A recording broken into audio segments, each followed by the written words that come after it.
Hello friends, आज की कहानी है जैसे को तैसा मिले। एक राजा के दरबार में विदूषक नाम का एक मंत्री रहता था। राजा बहुत बुद्धिमान और दयालु था। वह गरीबों की सेवा और दान धर्म में रुचि रखता था, किंतु मंत्री विदूषक अत्यंत कठोर और कुटिल स्वभाव का था।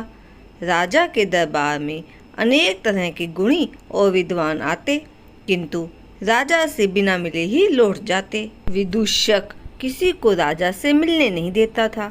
यदि किसी तरह राजा से उनकी मुलाकात हो जाती तो विदूषक उनसे उल्टे सीधे प्रश्न कर यह सिद्ध कर देता कि वह मूर्ख हैं।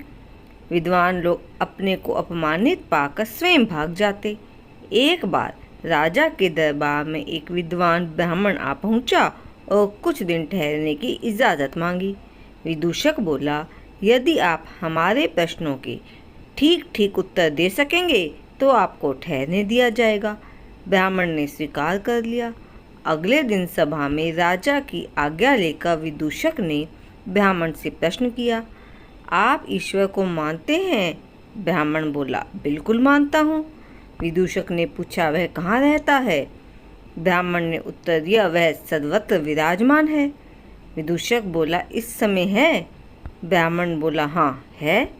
विदूषक ने फिर पूछा, अच्छा दिखाइए, वह कहाँ है? ब्राह्मण सोच में पड़ गया। सोचने लगा कि इस मूर्ख को कैसे बताए कि भगवान कहाँ है।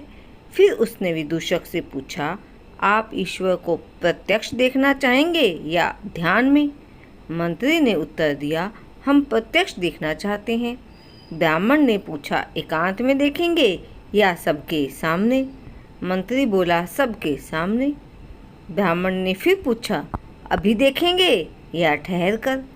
मंत्री बोला, अभी इसी वक्त। तभी ब्राह्मण ने अपना डंडा सीधा किया और बोला, समझ लो कि यह भगवान है, अब आप सामने आइए। विदूषक घबराकर पीछे खिसकने लगा। दरबारियों ने विदूषक से आगे आने की प्रार्थना की, किंतु ब्राह्मण के हाथ में तना हुआ डंडा देखकर वह डर के कारण आगे नहीं आया। राजा की आज्ञा हुई तो विदूषक को आगे आना पड़ा। तभी ब्राह्मण ने कस कर एक डंडा उसकी कमर में जमा दिया। डंडे के पड़ते ही विदूषक चीख उठा और ढेर बनकर जमीन पर लौट गया। यह दृश्य देखकर दरबार में हलचल मच गई। राजा क्रोधित होकर ब्राह्मण से बोला, यह तुमने क्या बेवकूफ़ी कर दी है? तो ब्राह्मण बोला, इसमें बेवकूफ़ी की क्या बात है महाराज? राजा बोला, वाह खूब रही, एक तो बिना वजह डंडा जमा दिया, मंत्री की कमर तोड़ दी, ऊपर से पूछते हो कि क्या बेवकूफ़ी की? तो ब्राह्मण ने पूछा, लेकिन डंडा बढ़ने से उसे क्या हानि हुई? तो राजा बोला, हानि नहीं हुई तो क्या उसे लाभ हुआ है? देखते नहीं उसे कितनी पीड़ा हो रही है। ब्राह्मण बोला, कहाँ है पीड़ा? राजा ने बोला, उसकी कमर में, जहाँ तुमने डंडा जमाया है। तो इस पर ब्राह्मण बोला, ऐसे मैं नहीं मानता, विदूषक से कहिए कि वह अपनी पीड़ा को प्रत्यक्ष दिखाए। राजा बोला, लगता है तुम पूरे पागल हो। क्या शरीर के अंदर होने वाली पीड़ा कोई ठोस पदार्थ है जिसे आँखों से प्रत्यक्ष देखा जा सके?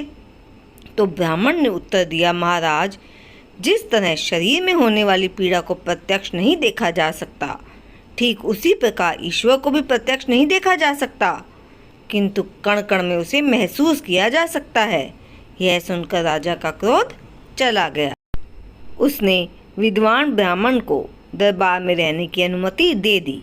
उस दिन से विदूषक ने उल्टे सीधे प्रश्न करना छोड़ दिया। दोस्तों, आपको ये कहानी कैसी लगी मुझे कमेंट बॉक्स में ज़रूर बताइएगा।